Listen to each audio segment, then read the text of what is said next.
Hey, New York! Right now at VisionWorks, all prescription eyewear, every frame, every brand is 50% off.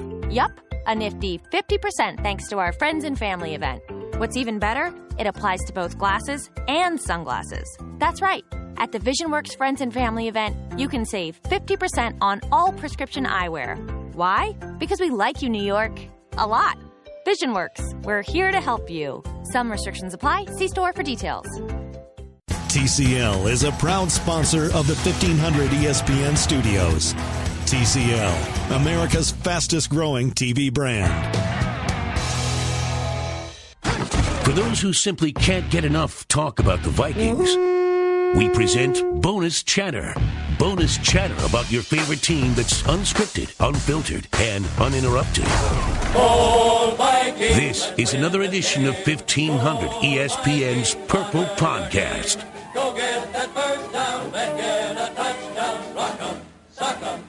Hello, welcome to another episode of the Purple Podcast. Today, a very special guest, former Minnesota Viking, Jeremiah Sirles. I will tell you why Jeremiah Sirles is appearing on this podcast first before we welcome Jeremiah in. He got hurt in Carolina, joined old friend Norv Turner and Vikings Southeast there in the offseason, but had a hamstring injury, so now currently a free agent. And on this podcast, we are very pro-offensive line. We want to learn as much as we can about offensive line. So as he's working his way back, he's going to join us to talk some O-line. Jeremiah, how are you? I'm doing well, man. Appreciate you having me on. And yeah, as you said, I'm just here in Nebraska rehabbing, getting healthy so that once I'm back, I can sign with the team and get back out on the field as quickly as possible. Well, wish you the quickest of recovery. I know the reason that I kind of thought to have you on was because the Vikings had you as a player that could fill into any spot. You played right tackle, you played at the guard position, and then when you went to Carolina, they had to scramble when Pat Elflein wasn't ready to come back. Maybe we could start off there as kind of a player who had to play multiple positions and the type of value you were able to bring to the Vikings over the last couple of years. How challenging is that to not know on a weekly basis which position you might have to fill in at any time at the snap of the fingers and be prepared for playing either tackle or guard? Yeah, so I learned early on in my career as a rookie that one of my coach, Joe DeLisandris, who's now the coach at the Baltimore Ravens, as an undrafted guy, he looked at me and goes, hey, the more you can do, the longer you can stay.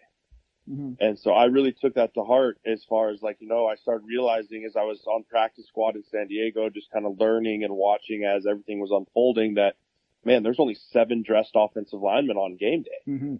And if I wanted to be one of those 7, I mean, as a young guy, you just want to be able to dress and have an opportunity. I was like, I got to be able to play multiple positions. And so I took it as a challenge for myself to learn how to play guard after only playing tackle in college. And mentally being like, you know what, I'm going to be the most mentally sharp guy that I can be so that when my number does get called, because when an opportunity arises, that I can take I can take advantage of it to the best of my ability. And so I actually got a chance to play the last 2 games of my rookie year at guard for the Chargers. And I played well at right guard for them. And then I went through the next preseason with the Chargers, and I played all 5 positions in the preseason. I think I had the second most snaps in the entire NFL, my second preseason, at every single position and center even. And I got traded to Minnesota, and when they traded for me, it was because they said, your versatility it's incredible. It's really good to have, and we don't have a lot of depth because that was in 2015 when Phil Lodeholden got hurt, John Sullivan had gotten hurt, and a lot of those guys had gotten hurt early in the preseason. And I just continued to grow my craft from there. And that year was actually the one year in my career that all 5 offensive linemen starting for Minnesota didn't have a single injury. And so I ended up not playing a snap that entire year. Mm-hmm. And then the next year, 2016 came around, and that was the complete opposite. Right. We could not have any more injuries. So I ended up getting my first meaningful playing time in Carolina when Alex Boone went down, and I played the entire second half at left guard. And then the next week, 8 plays into the game, Andre Smith popped his tricep, and I ended up playing the rest of the game at right tackle. And then that year I switched between right tackle and left guard for pretty much the rest of the year, just kind of bouncing in with Jake Long coming in and Alex getting hurt a couple times and Joe Berger having a concussion. And so, I mean, I just bounced around, and it really helped me grow as a player in my third year. Getting those meaningful snaps. But I mean, the preparation part is something that I still am learning and still am growing at, but it's something that I've learned how to do so that when I do get my number called, I'm ready to go. So I've become very fascinated by little techniques like, how you have a pass set and how you kick as a tackle and differently as a guard and things like that. When you're preparing for a week and you're trying to cram on both, how difficult is it to also switch techniques back and forth? I mean, when you're talking about, hey, all of a sudden, Jeremiah, you got to go run in at guard, and you've been maybe trying to improve a tackle or something like that. I mean, what goes into that, the technique part of it? Yeah, so I mean, just on a weekly basis, you just got to make sure you're getting your reps in. So I know that, like, when there was weeks that I was like, okay, I am the right tackle this week, I'm starting right tackle, I would make sure I just focused only on right tackle. Mm-hmm. If I was just left guard, I focused only on left guard. But if I was that sixth man, I would make sure during the week I would talk to Coach Sperano, or I would talk to our assistant Janoko, and I'd be like, hey, on the scout team, like, I'm going to go in for this period of tackle, I'm going to go in this period of guard, I'm going to go in this period of left guard, and I just make sure I'd work all those techniques. And it might not have been with our game plan, but it would have been going against our defense. And our defense in Minnesota it was very good. And so getting the chance to go up against guys like Everson and Daniil and B-Rob and Tom Johnson at the time, like, it really would help me hone in my skills at all the positions so that when I ran out there at game day, yes, I mentally was sharp because I mentally knew what I was doing. I might not have got all the reps physically, but I made sure I stood in the back and mentally took a rep each time, like looking at the plays and then watching the film again and watching how everyone took the rep. But then physically, I was getting the physical reps against number one team players. Mm-hmm. So that when I would go into the game, it wasn't a drop off of talent. I wasn't taking all reps just against scout team guys or against defensive scout team guys. I was taking reps against the number one defense. And so that was kind of how I physically prepared. And then mentally was just a constant grind of watching the film and watching different guys like from around the league of how they played certain guys and like trying to maybe copy techniques that they saw that I saw was really effective for them, or maybe seeing things they tried that didn't work so well. So maybe I'd want to avoid that, and just watching from guys around the league of seeing what worked, what didn't work, and then formulating my own game plan going into the game at each position.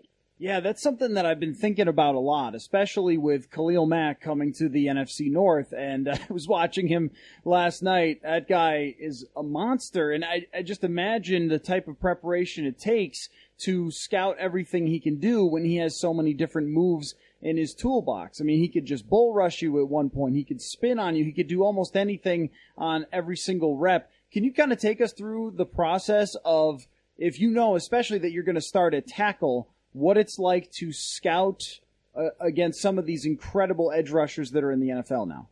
Yeah, so I mean, the first thing you have to do is you just have to break it down. A lot of people think that when you watch film, it's, I watched an entire game. Like, I put on last week's game and I just ran through the game and I watched film. No, I mean, the way that I watch film is through the cut-ups. Mm-hmm. I'll watch, okay, well, here's first and second down, here's third and short, here's third and long, here's the 2-minute drill. And so when you're really studying a pass rusher, you like to put on third and long tape.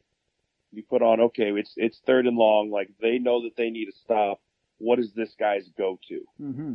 And the way that I would always break it down is I'd try and watch as many of the third downs from the 4-game breakdown, 5-game breakdown, however many it was.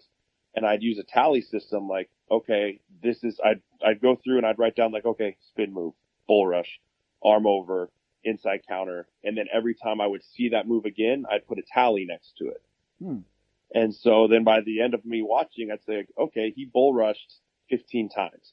He spin moves 4 times. He arm over 11 times. And then you kind of just break it down into that, like, okay, so this is what I need to watch for. Like when it's crunch time, this is what he gets to.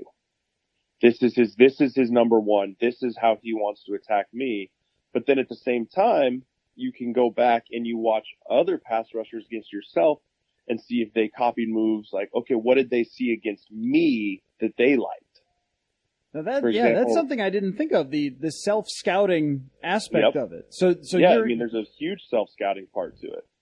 So you're looking for different indicators of how you played, what sort of techniques you use, or if you sort of gave away different leverages? I mean, how does that work of scouting yourself? Yeah, so you watch the game from the week before, obviously, and then you watch the games like every week. You scout yourself. You self scout yourself, and so if you start seeing the same moves over and over and over again, like, man, I'm getting spun on a lot, or I'm getting the jump out rush a lot, or I'm getting long armed a lot. Like, okay, so that's something that those guys who also study tape and are professionals are watching and seeing that they think they can get success on me. So it's the internal chess game of that one-on-one matchup that you look at and that you study for and that you try and find ways to get the edge on the other person. Now, go ahead. Oh, I was just going to ask, when it comes to, is it pass rusher to pass rusher for the toughest move to stop, or is there a move where all the offensive linemen in the league, all the tackles say, man, this one is just really tough, or guys are better at this than they used to be? Is there that one move, whether, you're talking about the long arm move, and I'm thinking of like Danielle Hunter and how good he does that, and I mean, maybe it's just a guy to guy type thing? It is, but I mean, if you ask any D-line coach in the NFL, the number one move that you can then work all your moves off of is the bull rush. Mm-hmm. I mean, if you can establish, I always try and see, like, how early in a game does a guy try and establish a bull rush? Right. I mean, if he's right off the bat, first down, second down, third down, and he's getting a bull rush established, it's because he wants you to think, okay, this guy's going to run through me. He's going to try and run through me every play, get you to sit down, duck your head, and then he's going to come with the counter. So explain to me then how you put down the anchor, because this is something we've heard about. Brian O'Neill's the rookie. They drafted him. He's trying to put on weight. And one of the things that I've heard from just coaches, John DeFilippo, Clancy Barone, that they mention he's got to work on putting down that anchor. But, I mean, explain how you get better at that and kind of what that means. Yeah, so everyone thinks putting down the anchor is just like, oh, you hit him, you squat with your legs. A lot of putting down the anchor starts with your punch. It starts with how you hit him with your hands. If you can disrupt a pass rusher with your hands, then it takes a lot of his power away. If you can hit him and knock his shoulders up because you have a good strike with your hands, then it allows you to sit down and get back underneath yourself instead of just catching him in the chest. Then you're using only your legs to try and stop a guy that, like Khalil Mack or Von Miller and Everson, that is a good pass rusher that is using their whole strength. Like, it's a full body movement to set your anchor.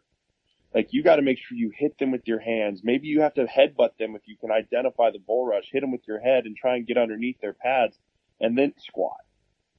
And so it's not just like, oh, he can't drop his anchor because he doesn't have the lower body strength. Like, no, everyone in the NFL has the lower body strength, or else you wouldn't be in the NFL. Right. It's a combination of putting it all together. It's a combination of hitting them with your hands and striking them at the right time, having the correct aiming point so that you're not off balance, like being balanced in your set, and then squatting down on him and getting underneath it.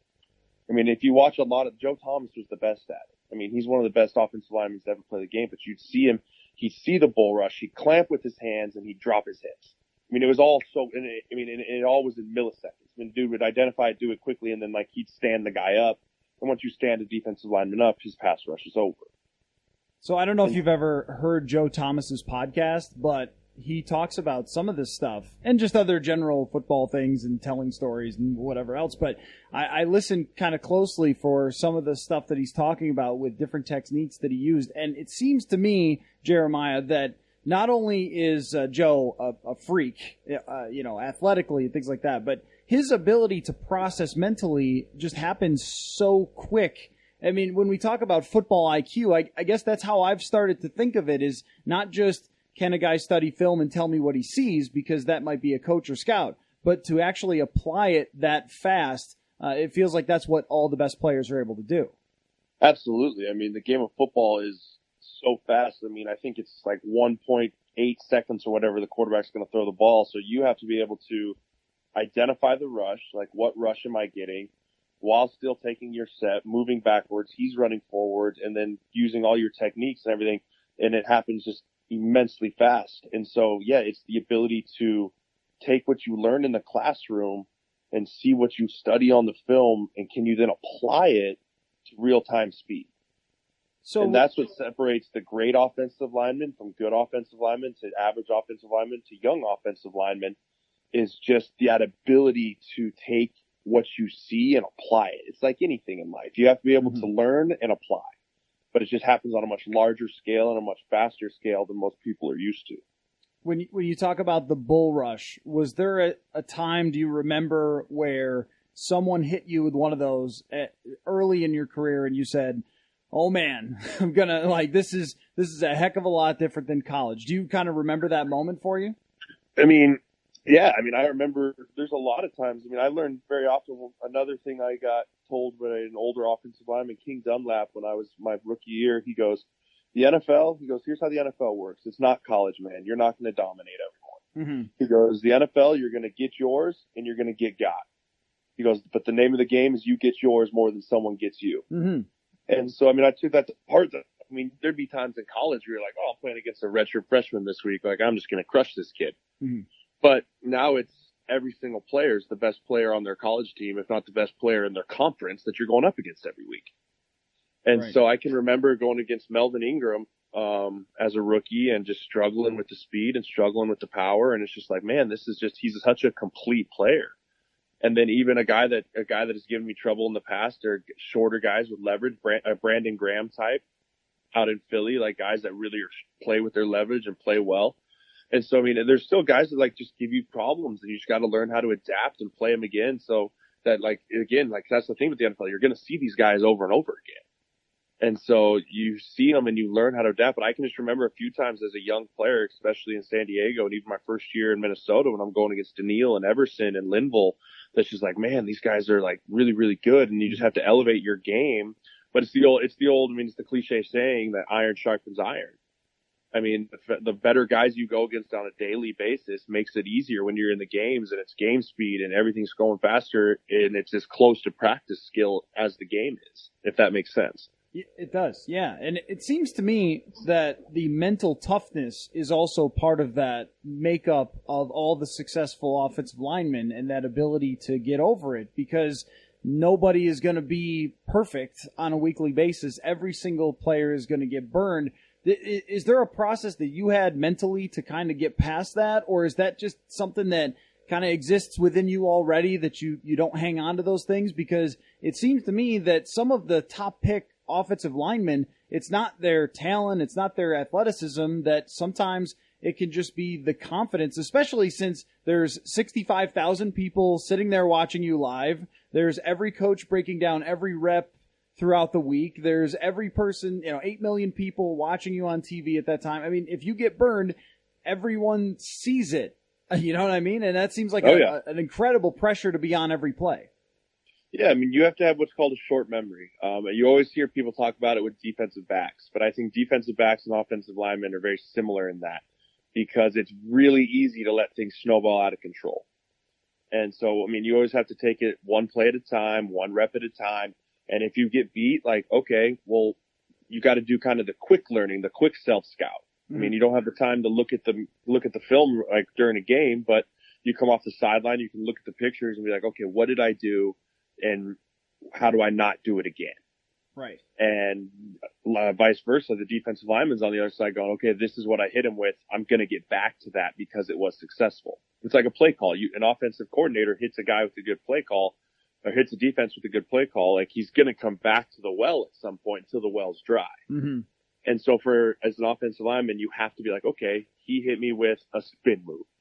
Well, guess what? I'm going to see that again, but next time I'm going to be ready for that. And then your confidence is when you see it again and you catch him in it and you're like, okay, got him. Now he's thinking, what do I have to go to next? It's the internal game inside the game. I mean, there's 11 little games going on every single play on every single position. And so it's such a cool thing about offensive linemen is there's a bunch of one-on-one matchups throughout the entire game, not just in pass pro and run blocking too, that you're constantly trying to get the edge over each other mentally and physically. And so if you do get beat, it's just about having that short-term memory, learning from it, and then making sure you don't get beat again. So maybe you could tell me about some guys that you played with last year that I think have made a huge impact on the Vikings offensive line, or at least will when Pat Elflein comes back from having surgery on his shoulder and his ankle. I want to start with him a little bit because he came in as a rookie, and of course he played at Ohio State, and so that's sort of like an offensive lineman university. But what? I'm a Nebraska dude. I'll never give Ohio State credit. You can say as much as you want about the great Ohio State. They're still just going to be poo-poo in my book. I mean, it's hard to compete with. They got Orlando Pace. I mean, right? Yeah, we have Dave Remington. Okay, all right. Well, I'll walk that back a little bit. I was only getting to the point that playing against Michigan is not playing against the Philadelphia Eagles, and for Elflein to step in the way he did last year, I thought was really, really impressive. I mean, right from the get-go, he was a difference maker at a position that you said you've played at times, the center, and that's kind of the quarterback of the offensive line. Explain what you saw from him last year and why he was able to succeed so quickly. Yeah, I mean, we knew right when Pat got there, we could tell he was going to be a good player. A lot of the old guys, with just the way that he was able to get out on the field and learn very quickly, and even his skill set for a young player was really cool to see. And so he knew that watching him grow through OTAs and through training camp, and he was continuing to grow and get better, we thought, as the season progressed. Mm-hmm. And so that's how you can tell if a rookie's going to be a good player, is how they continue to progress throughout the year. And he was starting, I mean, there was things early on, like having guys like Joe Berger next to him obviously helped, the guy who's played the center position for a long time, been in the league a long time, and could help him see things. Mm-hmm. But at the same time, Joe was letting Pat be the center. You can't have two centers on the team. Right. It makes it tough, but I mean, it helped that Joe was there to lean on for him. And so, I mean, by the end of the year, Joe was like, I'm not making any calls. Like, this guy's got it. And so that was cool. That was cool to see. That was cool to see that Pat had gotten it towards the end of the year. And it just really, I feel really bad. I mean, Pat was one of my really good friends. We still talk to each other all the time. And I mean, it's just unfortunate the way his season had to end with those two surgeries. I mean, that's tough for anyone, especially going into your first off season. Yeah. And your first off season from NFL is one that you grow a lot in, because you get that full off season of, you're not training for the combine, you're not training for senior day, like a pro day. You just get to truly train to be a better athlete and better football player. And so, I mean, it was unfortunate for Pat, but I think he's going to be able to bounce back. I like that he's not rushing back, because, I mean, he is only young, so there's no point getting out there and re-hurting himself. He's going to have a long career. And so, but I mean, seeing what he could do as a rookie coming in was really special. And from my perspective, just interviewing him, he kind of had the right mentality and the right, I don't know if this is a good way to put it, but like the way he presented himself is the way that I would have expected a veteran offensive line to do that. I mean, not that any offensive linemen are out there pumping themselves up usually, right? But but just his mental maturity, it stands out even when you interview him from a media perspective. And I think if he was taking over for center, that had to show pretty quickly. Yeah, I mean, he's very mature. He's a mature guy. He definitely knows how to handle himself, and he very businesslike. Mm-hmm. And that's what you like to see from your centers, is you like to see him very businesslike, but he's also a great guy that you could just go and grab dinner and a beer with and have a great conversation with. He's very personable, and being the center position, you have to be able to relate to different guys. Right. You have to be able to find ways that you can communicate with different guys, because, I mean, I guarantee you Pat Elflein's background and a guy like Rashad Hills and a guy like Remmers and even Riley Reiff, like, they all come from different places. Right. So being able to communicate and being able to relate with guys on the offensive line from different backgrounds and making sure you're all on the same page, understand the same thing, is tough. And that's all in the center. And I thought Pat did a really nice job, especially as a young guy, being able to do that with everyone last year. Now, before I let you go, I need you to tell me something about Riley Reiff, because he never talks. Yeah. but he's, that's the way he is. Right. He has this sort of tough demeanor to him, and I think it's like on brand for him not to ever want to talk to the media. Yeah, that's who Riley Reiff is. I mean, he played at Iowa, which is, again, sucks. But, I know he lives in South Dakota, and I think he just lives by himself, and he's just a tough guy that just loves to work. Mm-hmm. I mean, and you don't run into those guys anymore, like that much anymore. That literally, the dude loves to work. Mm-hmm. He loves to show up and lift and run and practice, and you're not going to hear much out of him, but when you do, it's important. when Riley Reiff stands up to talk, when Riley Reiff says something, it's because it's important to him. Mm-hmm. And so having that guy come into the room, I mean, especially when Boone left out of the room last year and there was kind of a void of that leadership role, Riley stepped into that really nicely. It was a very different style of leader than Boone was, I would say. Mm-hmm. And we really all kind of rallied behind him and we followed the way that he went. And it showed dividends for us last year. I thought we had a really good offensive line in Minnesota last year. We played well, struggled at times, but I mean, we won 13 games. I mean, that's not an easy thing to do. And so I think a lot of that had to do with our play up front and with Coach Sperano. I mean, the way that he was able to get us together and get us molded together, I thought was special. Well, Jeremiah, this has been awesome and an education for me and all of our podcast listeners. And I will thank our podcast listeners again because of how much they love offensive line. When we've done offensive line breakdowns and things like that on the podcast, they do well. They get a lot of response. So you can appreciate that Vikings fans are watching not just where the ball is going, but everything that's going on the field as well. So I hope that we can connect again, and I also hope to see you back out on the field soon. Absolutely. I appreciate it, man. Yeah, I'd love to get back on, but hopefully I'm a little busy here for the next weeks or so. Right. All right. Well, thank you again, and thank you all for listening to the Purple Podcast. This fall, you can go from New York to new pals on a Disney cruise. Welcome aboard, New York! A magical vacation to Bermuda, Canada, or the Bahamas just got a lot closer. Disney Cruise Line. Sailing from New York this fall. Click the banner now for more magic. I'm Rita Foley with an AP News Minute. How do you know who's telling the truth? A woman claims Supreme Court nominee Brett Kavanaugh sexually assaulted her when they were both in high school. He denies it. The Senate Judiciary Committee has asked both of them to appear on Monday. Democrat Kamala Harris is on that committee. How will she decide who's telling the truth? It's going to be about listening to what each party has to say, but I believe her. She was on CBS this morning. More stranded residents of Wilmington, North Carolina are being rescued as what was Hurricane Florence moves on. Governor Roy Cooper. For many parts of North Carolina, the danger is still immediate. Flood waters are rising as rivers crest, and they will for days. The Marvelous Mrs. Maisel is the first streaming series to win top Emmy comedy honors. The awards were given out last night. Game of Thrones is best drama. I'm Rita Foley.